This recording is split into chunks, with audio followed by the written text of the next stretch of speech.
తిమోతికి రాసిన పత్రిక రెండవ అధ్యాయము 22వ వచనం. నీవు యవనేంచల నుండి పారిపోము, పవిత్ర హృదయులై ప్రభునకు ప్రార్థన చేయు వారితో కూడా నీతిని, విశ్వాసమును, ప్రేమను, సమాధానమును వెంటాడును. దేని వెంటాడాలండి? నీతిని, ప్రేమను, సమాధానాన్ని వెంటాడాలంటే ఏం చేయాలి? నీవు యవనేంచల నుండి పారిపోవాలి. దేని నుండి పారిపోవాలి? మనుషులందరూ పారిపోతారు. దేని నుండి పారిపోతారు? పామును చూసి పారిపోతారు, అవునా కదా? గోడ మీద బల్లిని చూసి పారిపోతారు. తర్వాత ఇంట్లో ఉన్న బొద్దింకను చూసి పారిపోతారు. అక్కడ దెయ్యం ఉందంటే ఆ దరిదాపుల్లో కూడా ఎవరు రారు. కానీ దేవుడు అంటున్నాడు, యవనేంచల నుండి, నీవు యవనేంచల నుండి పారిపోమంటున్నాడు. అయితే వాటి నుండి పారిపోయినంట పవిత్ర హృదయులై ప్రభువునకు ప్రార్థన చేయు వారితో కూడా. ఎవరు తెల్లాలి?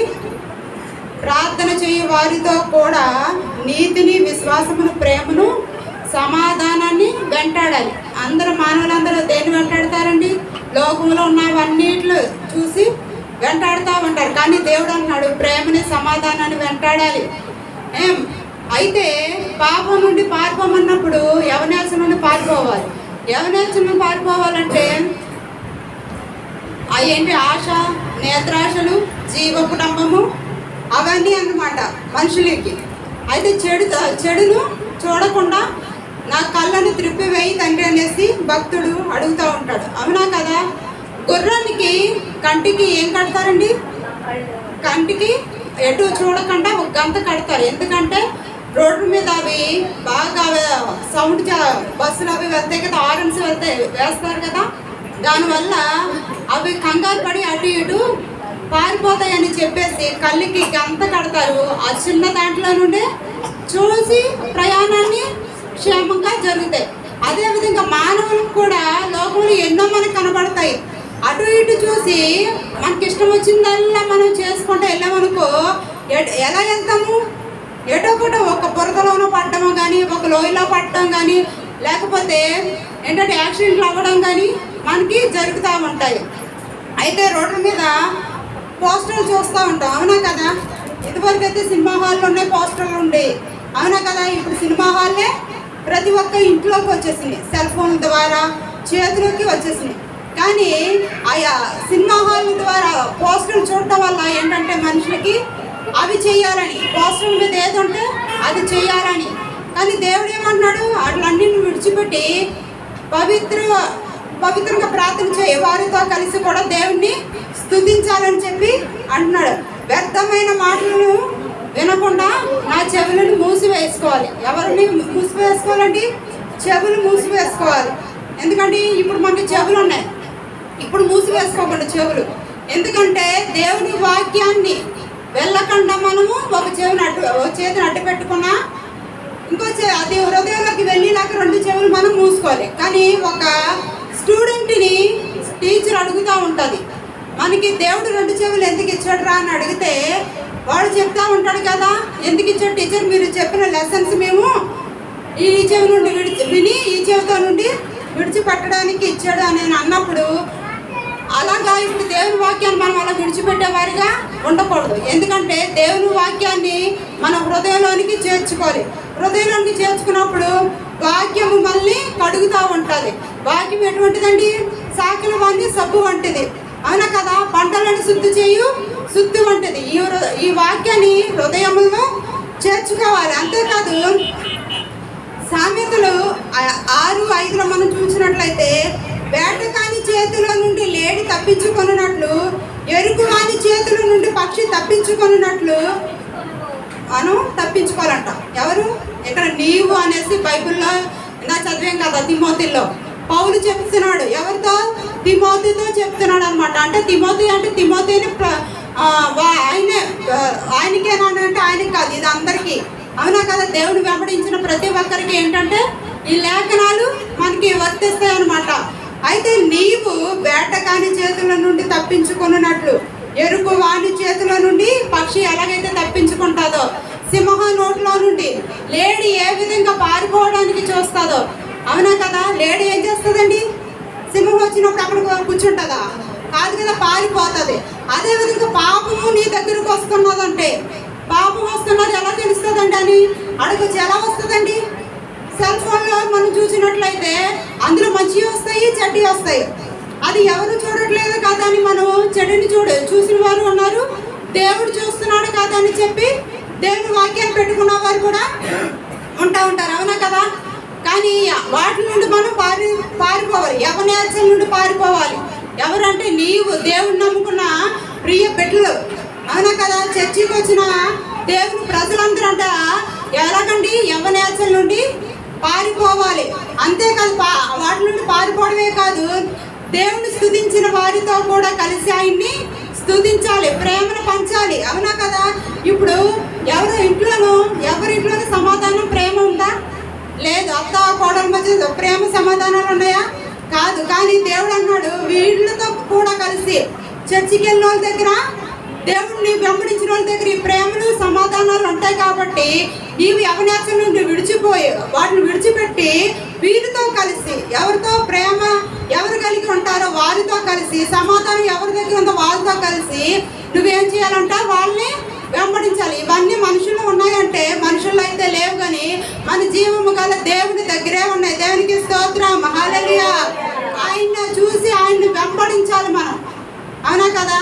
టీవీలు వెంబడిస్తారు చాలా మంది, స్నేహితులు వెంబడిస్తారు, సినిమా స్టార్స్ని వెంబడిస్తూ ఉంటారు. సినిమా స్టారు జుట్టు ఒక దూతే అలాగే దువ్వాలి, వాళ్ళు ఆ డ్రెస్ వేస్తే ఆ డ్రెస్సే వేయాలి, వాళ్ళు ఎలా నడుస్తే అలాగే నడవాలి. క్యాట్ వాక్ అంటారు, అదే విధంగా నడవాలి. అవునా కదా? ఇవన్నీ ఎవరిని వెంబడిస్తున్నావు? లోకానుసారంగా వెంబడించకూడదు. దేవుడు పరిశుద్ధమైన ఆ జీవితాన్ని మనం కలిగినప్పుడు దేవుని పోలే మనము నడవాలి. యోసేపు కూడా తన యవన కాలమందు బానిసగా ఉన్నప్పుడు ఎవరిని వెంబడించాడండి? దేవుని వెంబడించాడు.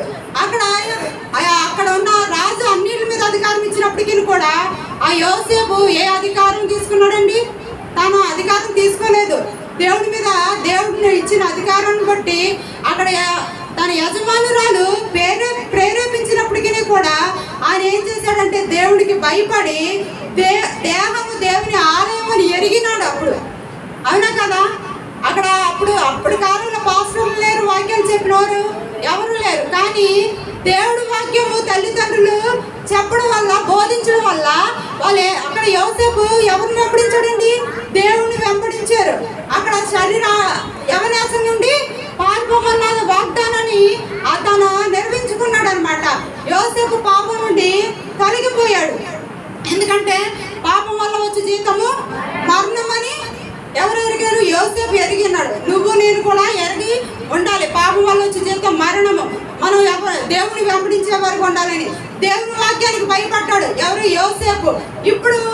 ఇప్పుడు కాలంలో యోసేపు అని పేర్లు పెట్టుకుంటారు కదా, యోసేపు అని, ఆశీర్వాదం అని పేర్లు చాలా మంది దేవుని లేఖనాల్లో నుండి చాలా మంది పెట్టుకుంటారు. కానీ అవి వాళ్ళకి పేరుకి తగ్గ జీవితాన్ని ఏమన్నా నడుస్తారంటే నడవరు కదా. యోసేపు పేరు పెట్టుకున్న వాళ్ళు మనం చూసినట్లయితే అదే అవకాశం, ఈ యోసేపుకి వచ్చిన అవకాశము ఈ కాలంలో యోసేపు అని పేరు పెట్టుకున్న వాళ్ళకి వచ్చిందనుకోండి, ఏం చేస్తారు? దేవుడు చూడట్లేదు కదా, రాజే కదా అధికారం ఇచ్చాడు, ఈ రాజ్యాన్ని అంతటి మీద అధికారం నాకు ఇచ్చాడు కదా, ఈ యజమానురాల మీద కూడా అధికారం మనకే ఉంటుంది కదా అనుకొని ఏం చేస్తారు? పాపం చేయొచ్చు. అవునా కదా? ఇప్పుడున్న యోసేపులు అయితే, అప్పుడు కాలం యోసేపు గురించి నేను మాట్లాడట్లేదు, కానీ అయితే దేవుడు అన్నాడు, యెహోవా కన్నులు ప్రతి స్థలమందు సంచరిస్తున్నాయి, అక్కడ మంచివారిని చూస్తున్నాయి, చెడ్డవారిని చూస్తున్నాయి. నువ్వు చీకట్లో చేసిన పనులు చూస్తున్నారు, వెలుతురులో నువ్వు నడిచిన మార్గంలోను, నువ్వు వెళ్తున్న మార్గంలో అన్నింటిలోనూ దేవుడు చూస్తూ ఉన్నాడు అనమాట. యవనుడా, నీ పాపానికి నీవు బద్ధుడు కాకని చెప్పి లేఖనాల్లో ఉన్నది. అవునా కదా? దేనికి బద్ధులై ఉంటున్నామండి? పాపానికి బద్ధులై ఉంటున్నారంట, దేవునికి బద్ధులై ఉండాలి. కానీ సామెతలు 5వ అధ్యాయం 20వ వచనంలో మనం చూసినట్లయితే, నా కుమారుడా, జార స్త్రీ యందు నీవేళ బద్ధుడువై ఇందువు, పరస్త్రీ రొమ్మున నీవేళ కౌగిలించుకుందు అని చెప్పి ఇక్కడ లేఖనాల్లో సామెతలు అంటే సొలొమోను మహారాజు దావీదు కుమారుడు రాయడం మనం చూస్తున్నాము. ఏంటి, మనం మనసు వెళ్ళిన చోటికల్లా మనిషి వెళ్ళొచ్చా? ఇప్పుడు మనం ఇక్కడ ఉన్నాము, చర్చిలో చాలా మంది కూర్చున్నాం.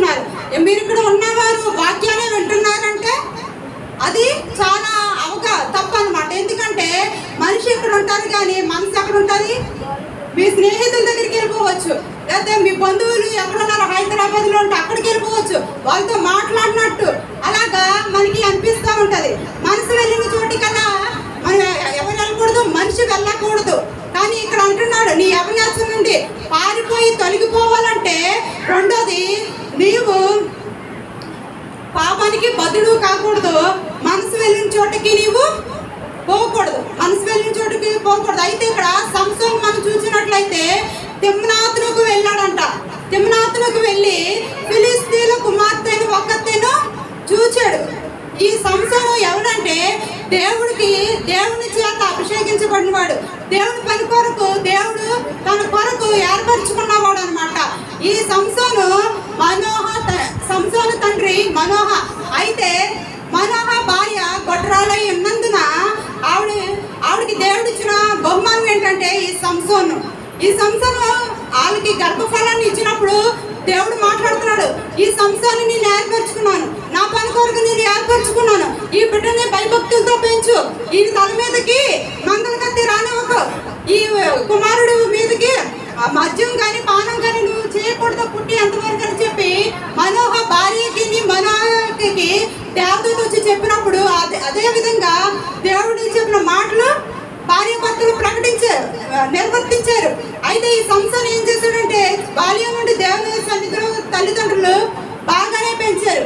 కానీ ఒక వయసుకు వచ్చినప్పుడు ఆయన ఇష్టానుపూర్వకంగా మనసు ఎక్కడికి వెళ్తే అక్కడికి వెళ్ళిపోతా ఉన్నాడు. దేవుని మాటను పక్కన పెట్టేశాడు. దేవుని కొరకు దేవుడు నన్ను ఏర్పరచుకున్నాడు అన్న మాటను ఏం చేశాడు, సంసోను మర్చిపోయాడు అనమాట.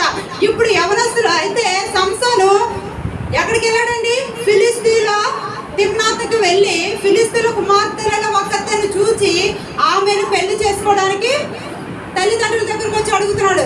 తల్లిదండ్రులతో అంటున్నాడు, ఇదిగో నేను ఫిలిస్తీన్లో ఒక కుమార్తెను చూశాను, ఆమెను ఇచ్చి నాకు వివాహం చేయాలని అన్నప్పుడు తల్లిదండ్రులు చెప్తున్నారు, ఫిలిస్తీన్లు దేవునికి వ్యతిరేకంగా ఉన్నవాళ్ళు కదా, నువ్వు దేవుని చేత అభిషేకించబడినవాడు, మన వంశంలో కానీ లేకపోతే మన బంధువుల్లో కానీ స్త్రీలు లేరనుకున్నావా, ఫిలిస్తీన్ల దగ్గరికి వెళ్ళి నువ్వు ఆమెను వివాహం ఎలా చేసుకుంటావని చెప్పినా కూడా ఏం చేశాడండి, సంసోను వినలేదు. ఎందుకంటే తన మనసు ఎక్కడికి వెళ్ళింది, ఆ కుమార్తె మీదకి వెళ్ళింది, ఫిలిస్తీన్ల కుమార్తె మీదకి వెళ్ళింది. ఆ అమ్మాయిని వివాహం చేసుకోవాలి, ఆ అమ్మాయితోనే నేను సంతోషంగా ఉంటాను అనుకున్నాడు.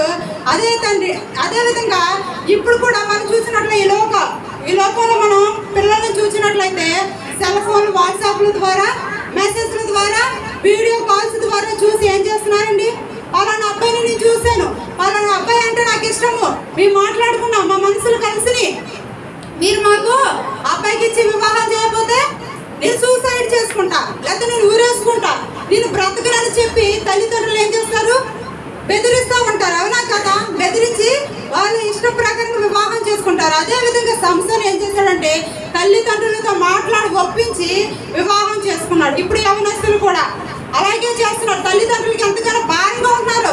నీ మీద దేవుడు ఎన్నో ప్రణాళికలు పెట్టుకున్నాడు, ఎంతో ఒక ఉద్దేశం కలిగి ఉన్నాడు మన మీద, ఒక్కొక్కరి మీద.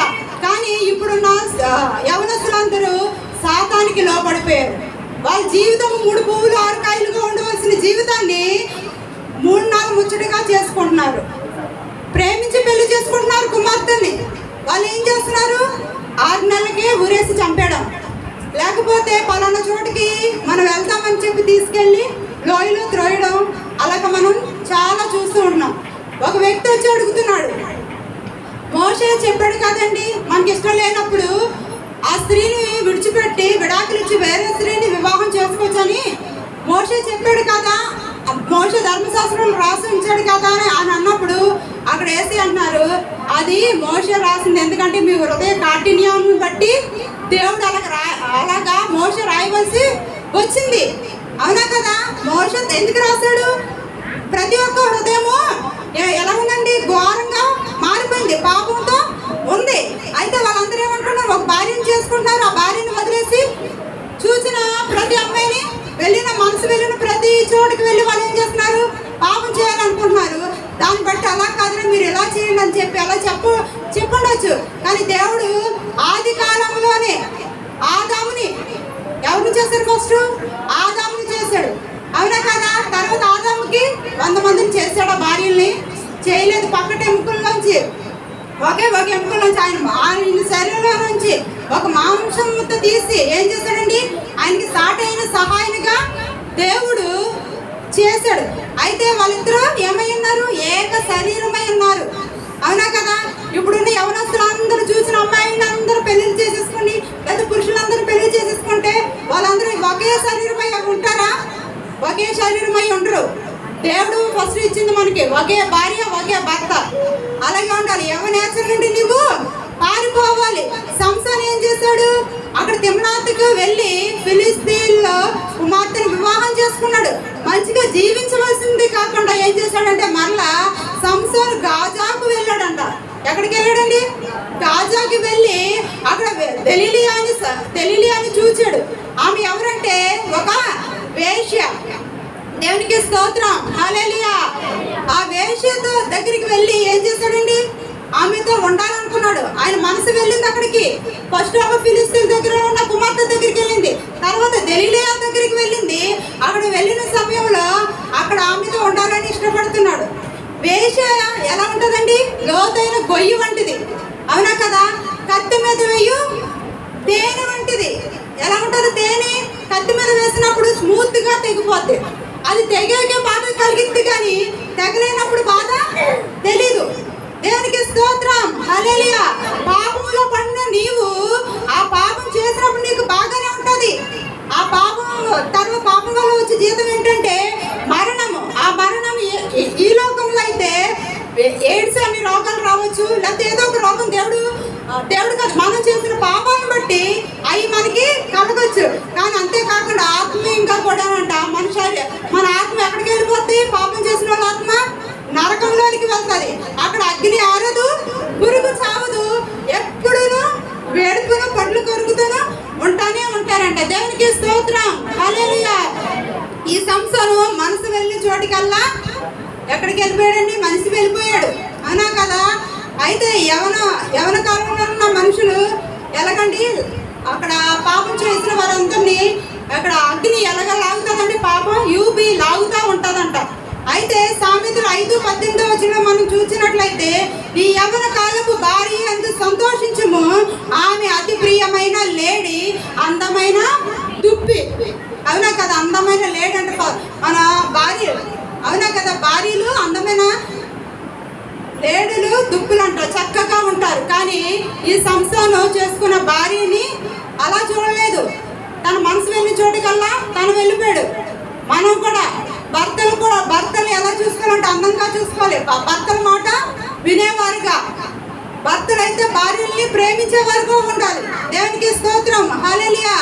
రెండోది మనం చూసినట్లయితే, రెండో పాయింట్, యవనుడా మనసును పట్టుకోవాలి. ఎవరు? నీ మనసు నీవు పట్టుకోవాలి. సామెతలు 16:32 మనం చూసినట్లయితే, పరక్రమశాలి కంటే దీర్ఘశాంతము గలవాడు శ్రేష్ఠుడు, పట్టణమును పట్టుకొని వాని కంటే తమ మనసును స్వాధీనపరచుకొని వాడు శ్రేష్ఠుడు. ఈ సంసోను బలము కలిగిన వాడు. అవునా కదా? మనకు కూడా బలం ఇచ్చాడు దేవుడు. దేనిలో ఉపయోగించాలంటే దేవుని సేవకు ఉపయోగించాలి. అవునా కదా? ఇక్కడ సంసోను దేవుని కొరకు ప్రతిష్ఠించబడ్డాడు.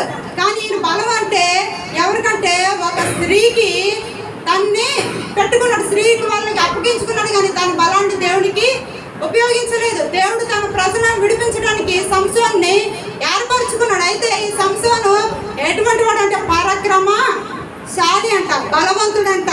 అయితే ఈయన ఒక గాడిద ఎముకతో 1000 మందిని హతమార్చాడు.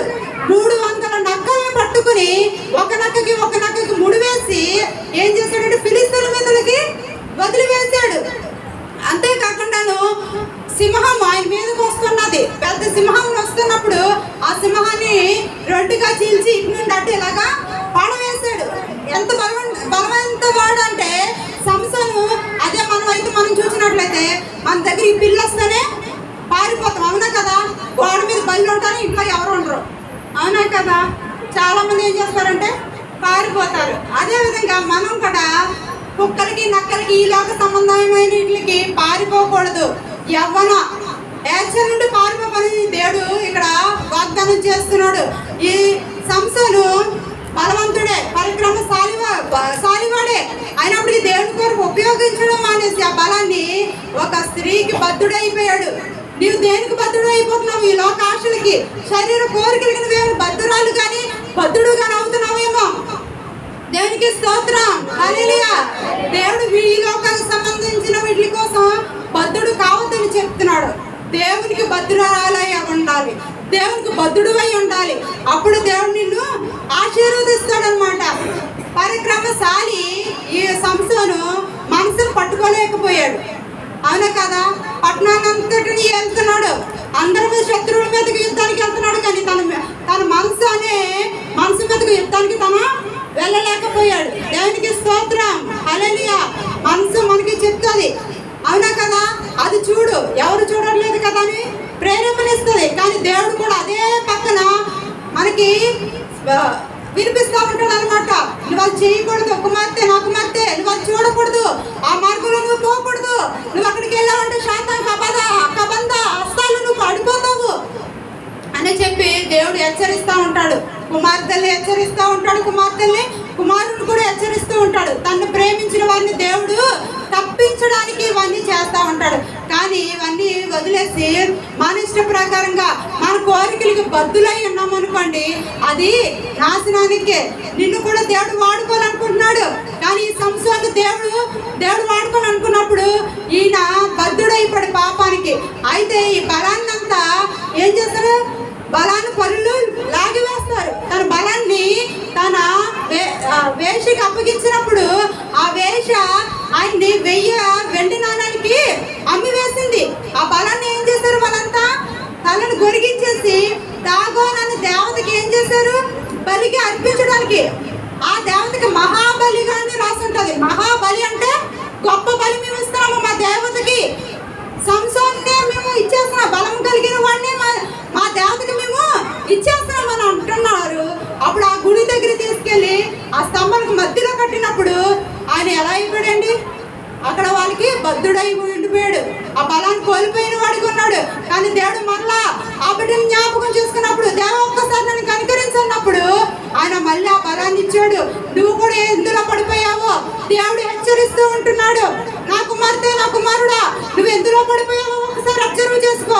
ఒకవేళ పడిన స్థితిలో నుండి దేవుడు లేవనెత్తడానికి నిన్ను మళ్ళీ బలపరుస్తున్నాడు. నువ్వు నాకు కావాలి, నా కుమార్తె, నా కుమారుడు అనేసి దేవుడు ఇష్టంగా అంటున్నాడు. అయితే ఆ సంసోను అక్కడ ఆ దేవతకి బలిగా, మహాబలిగా అయిపోయాడు. నీ హృదయము విరిగి నరిగిన హృదయమే దేవునికి బలియాగమని దేవుడు అడుగుతున్నాడు. నీ దగ్గర నుండి దేవుడు ఏ బలిని కోరలేదు. నాకు మేకను తీసుకొచ్చి బలిని ఇవ్వలేదు, నాకు లేకపోతే గొర్రెను తెచ్చి బలిని ఇవ్వి అని అనలేదు.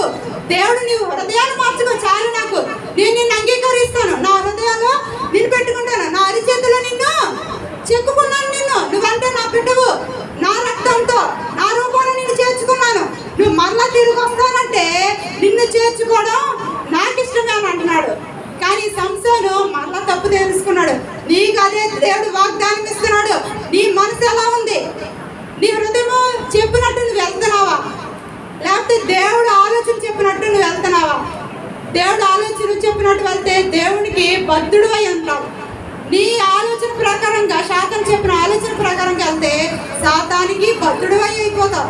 అంతేకాదు ఆ నరకాగ్నిలో సాతాను పడవేయడానికి చూస్తూ ఉంటారు. దేవునికి స్తోత్రం, హల్లెలూయా. అంతేకాకుండా సామెతలు 6:20 మనం చూసినట్లయితే, ఒకడు తన ఒడిలో అగ్నిములు నుంచుకొనిన ఎడల వాని వస్త్రములు కాలకుండునా, ఒకడు నిప్పుల మీద నడిచిన ఎడల వాని పాదములు ఎలా ఉన్నదండి? వాని పాదాలు కాలకుండా ఉంటాయా? వాళ్ళ నిప్పులు పెట్టుకుంటే, నిప్పులు పోసుకుంటే, వాళ్ళు ఎప్పుడైనా నిప్పులు పోసుకున్నారా? పోసుకుంటారా? పోసుకోరు. ఎందుకంటే కాలిపోతే అది మనకు బాధగా ఉంటుంది. ఒక నిప్పుల మీద నడిస్తే వాడి పాదాలు కాలకుండా ఉంటాయా? కాలుతాయి. అది మనకి గాయపరుస్తుంది అని చెప్పి దాని జోలికి పోము. అలాగే తన పొరుగు వారి భార్యను కూడువాడు ఆ ప్రకారమే నాశనము అవుతాడు. దేవునికి స్తోత్రం, హల్లెలూయా. తన పొరుగు వాని భార్య మీద మనసు ఉంచుకోకూడదు. దేవుడు ఫస్ట్ అంటాడు, 10 ఆజ్ఞల్లో రాసి నీ పొరుగు వాడిని దేనిని ఆశించకూడదు. నీ పొరుగు వాడినిది, ఎద్దునే కానీ, గాడిదనే కానీ, పశువునే కానీ, భార్యనే కానీ కూడా ఏం చేయకూడదు, ఆశించకూడదు. ఒకవేళ అలాగ ఆశించిన వాడు అంటే ఎలాగవుతాడంటే నాశనం అవుతాడంట. దేవునికి స్తోత్రం, హల్లెలూయా. అవునా కదా? మనం వంట చేస్తున్నప్పుడు చిన్న గిన్నె పట్టుకుని చేయి కాలితేనే మనకు అది ఎంతగానో పెయిన్ వస్తుంది, నొప్పి వస్తుంది. అక్కడ శరీరం కూడా ఏమవుతుంది, స్పందన ఉండదు. అవునా కదా? స్పందన ఉండదు, అంటే స్పర్శ కోల్పోతూ ఉంటుంది. అదేవిధంగా పాపంలో మనం పడి ఉన్నాం అనుకోండి, అక్కడ అంటే మనకి స్పందన ఉండదు. పాపంలో ఎప్పుడైతే పడ్డావో మళ్ళీ అది బయటికి రానివ్వదు, వెనక లాగుతూనే ఉంటుంది అనమాట. ఎప్పుడు పాపంలో పడకుండా నా మనసును త్రిప్పివేయి ప్రభా, నీ వైపు త్రిప్పివేయి. నా కళ్ళు చెడు చూడకుండా నీ వైపు నన్ను చెడు చూడకుండా నన్ను నా కళ్ళు త్రిప్పివేయి అనేసి లేఖనాల్లో ఉంటది. దేవునికి స్తోత్రం, హల్లెలూయా. అలాగే సంసోను దెలీలాని చేరుకున్న తర్వాత ఏమయ్యాడు, నాశనం అయిపోయాడు. అవునా కదా? దేవుడి చేతిలో పడవలసిన వాడు సంసోను. నీవు నేను కూడా దేవుడి సేవకి ఇప్పుడు దేవుడు ఇంత భయంకరమైన కరోనా దినాల్లో దేవుడు ఇలాగా ఆరాధించుకోవడానికి లేదా స్తుతించుకోవడానికి దేవుడు అవకాశం ఇచ్చాడంటే దేవుడి పని కొరకు మనం ముందు ఉండడానికా లేకపోతే వెనుకొండడానికా? ఇంత భయంకరమైన దినాలు అసలు 2019లో వచ్చిన కరోనాకైతే ఎవరు సంఘాలు పెట్టుకోలేదు. అవునా కదా? దేవుడు మహాకృపను బట్టి ఈ చింతలపల్లి గ్రామానికి సేవ చేయడానికి మమ్మల్ని అంత దూరం నుండి ఇక్కడికి రప్పించుకున్నాడు. అంతేకాదు ఇక్కడ ఎవరికి ఏ తెగులు కూడా అంటకనే దేవుడు చేశాడు. దానికి స్తోత్రం, హల్లెలూయా. ఏ తెగులు నీ కూడా రమణ సమీపించదు. ఎప్పుడు నువ్వు దేవునికి బద్ధుడుగా ఉన్నప్పుడు, దేవుణ్ణి దేవునికి ఇష్టంగా మనం నడుచుకున్నప్పుడు, దేవుడి సేవలో ఎవరైతే కొనసాగించి నడుచుకుని వాళ్ళతో పాటు మనం వెళ్తున్నామో వాళ్ళకి అప్పుడు దేవుడు మనకి కాపుదల ఇస్తాడు. మళ్ళీ మూడో పాయింట్గా యవ్వనుడా, నీ దేహమునకు ఆరోగ్యము కలగాలంటే నీవని పెట్టుకోవాలి. అక్కడ ఇందాక మన తిమ్మతిలో చదివాం కదా, నీవు యవ్వనేచ్చ నుండి పారిపోవని చెప్పాడు కదా. అదేవిధంగా నీ దేహమునకు ఆరోగ్యం కలగాలంటే సామెతలు 3:7 మనం చూసినట్లయితే యెహోవా యందు భయభక్తులు కలిగి చెడుతనమును విడిచిన ఎడల నీ దేహమునకు ఆరోగ్యమును నీ ఎముకలకు సత్తువు వస్తుంది. దేవునికి స్తోత్రం, హల్లెలూయా. నీకు ఆరోగ్యం కావాలంటే ఎన్ని హాస్పిటల్కి వెళ్ళినా ఆరోగ్యం వస్తుందా? రాదు. ఎంత బలమైన తిండి తిన్నా కూడా అనారోగ్యం వస్తూనే ఉంటుంది. జిమ్ములకి వెళ్తారు, ఉదయాన్నే గుడ్లు తింటారు, పాలు తాగుతారు. అయినప్పటికీ వాళ్ళ బలం ఎలా ఉంటుందండి? కొంచెం జ్వరం వస్తే మొత్తం అయిపోతూ ఉంటుంది. మోషన్స్ వెళ్ళారంటే 2-3 మోషన్స్ వెళ్ళారంటే వాళ్ళకి బలం కోల్పోతూ ఉంటారు. కానీ నీ దేహానికి ఆరోగ్యము కావాలంటే ఏం చేయాలంట? యెహోవా యందు భయభక్తులు కలిగి ఉండాలి. ఎవరి యందు? దేవుని యందు భయభక్తులు కలిగి ఉండాలి. ఈ సంసారం దేవుని యందు భయభక్తులు కోల్పోయాడు. నిన్ను కూడా దేవుడు గద్దిస్తున్నాడు. ఏం చేస్తున్నాడు? దేవుని యందు భయభక్తులు కలిగి ఉండు, చెడును విసర్జించిన ఎడల నీ దేహమునకు ఆరోగ్యము, నీ ఎముకలకు సత్తువ వస్తుంది. ఇంకా మన బూస్టులు తాకక్కర్లేదు, గుడ్లు తినక్కర్లేదు, పని చేయవసరం లేదంట. దేవుని సన్నిధిలో దేవారాత్రులు ఆయన ఆరాధిస్తే దేవుడు ఆ బలాన్ని ఇస్తాడు. నువ్వు చేయని పని ప్రతిదీ కూడా దీవెనకరంగా ఉంచుతాడు. దేవుని చేతులు ఒక బాణంగా వాడాలంటే ఏం చేయాలండి? యవనేచ్చ నుండి పారిపోవాలి. చెప్పాలి, యవనేచ్చ నుండి పారిపోవాలి, పాపం నుండి విసర్జించబడాలి. అంతేకాకుండా పాపాన్ని అసహించుకోవాలి, పాపానికి బద్ధుడు కాకూడదు. అదేవిధంగా నన్ను సృష్టించిన దేవునికి మనం ఎలా ఉండాలి? దేవునికి ఇష్టంగా ఉండాలి. అవునా కదా? మనకి ఎవరైనా పని చూపించారనుకోండి, ఆ పని మనం చేసినప్పుడు ఆ యజమానుడికి మనం ఎలా ఉంటాము? ఇష్టడిగా ఉంటాం. అవునా కదా? ఆయన వస్తే ఎంతో భయభక్తులుగా ఉంటాము. అమ్మ, యజమానుడు నాకు పని చూపించాడు, లేకపోతే నాకు ఈ ఉద్యోగాన్ని ఆయన ద్వారా వచ్చిందని చెప్పి ఏం చేస్తారు? వణికిపోతూ ఉంటారు. ఆయనకి కాఫీలు టిఫిన్ తెచ్చేసి ఇచ్చేస్తూ ఉంటారు. కానీ దేవుడు అన్నాడు, కాఫీలు టిఫిన్ దేవుడికి అవసరం లేదు, కానీ ఆయన ఎంత భయభక్తులు కలిగి ఉంటే నీ ఎముకలకి సత్తు వస్తుంది, నీ దేహానికి ఆరోగ్యం వస్తుంది. అంతేకాదు, యవనేచ్చ నుండి పారిపో, పవిత్ర హృదయులు గల వారితో కలిసి ప్రార్థన చేయ వారందరితో కలిసి ఎవరిని స్తుతించాలండి? దేవుణ్ణి వెంబడించాలి. అటువంటి వారు ఎక్కడ ఉన్నారని మనం చూడాలి. అవునా కదా? మన స్నేహితులు ఎవరైనా పాపంలో ఉన్నారనుకో, లేకపోతే తప్పుడు మార్గంలో నడిచారనుకో, వాళ్ళు వెంబడించడం మానేవాలి. ఎవరు ప్రార్థనకి వెళ్తున్నారా, ఎవరు ఉపవాసాలు ఉంటున్నారా, ఎవరు దేవుణ్ణి వెంబడిస్తున్నారు అని చెప్పంటే మనము వాళ్ళని ఎత్తుక్కుని వెళ్ళాలి. అంతేగాని ఎవరు చెడు మార్గంలో వెళ్తున్నారు, ఎవరు ఎందులో వెళ్తున్నారు అని చెప్పేసి చీకటి ప్రయత్నాలు మనము అందులోకి వెళ్ళకూడదు. మనం ఎప్పుడు దేవుని వాక్య లేఖనాల్లోనే మనము నడుస్తూ ఉండాలంట. దేవునికి స్తోత్రం, హల్లెలూయా. మనం అలా ఉండాలంటే మనం ఏం చేయాలి?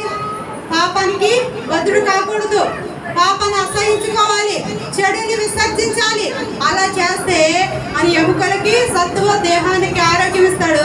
అలాగా జరగాలి మా జీవితాలు అన్నవారు ప్రార్థన చేద్దాం. మోకాళ్ళ మీద ఉండండి. స్తోత్రం నాయన, మీకు వందనాలు, స్తుతి స్తోత్రాలు చెల్లిస్తున్నాను తండ్రి. నాయన నన్ను నిలబెట్టుకుని నాయన అయ్యా అందరికి కావాల్సిన వాగ్దానాన్ని మీరు నాతోను మాతోను దయచేశారు. మీకు వందనాలు, స్తుతి స్తోత్రాలు ప్రభా. ఎన్నో వాగ్దానం తండ్రి నాన్న వ్యర్థంగా విడిచిపెట్టుకోకుండా తండ్రి హృదయాల నూనె మీరు సహాయం దయచే ప్రభా. సంసడు తండ్రి నాన్న అయా నాన్న పాపానికి బద్ధుడైపోయినట్లుగా కాకుండా అయా పాపాన్ని విసర్జించే వారిగా అయా నాన్న మీకు బద్ధుడై ఉండాలి తండ్రి నాన్న మేమందరము.